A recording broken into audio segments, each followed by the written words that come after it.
This is a Craftsman LT2000 with the Briggs and Stratton engine.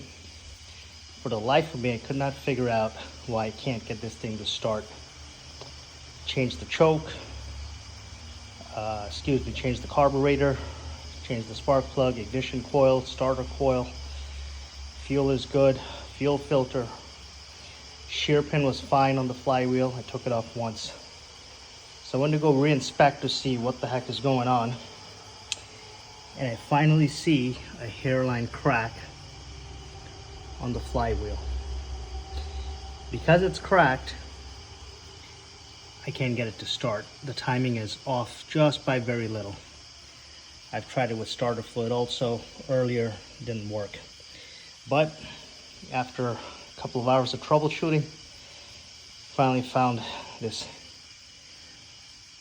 crack of a problem. So inspect your flywheel if nothing else is working.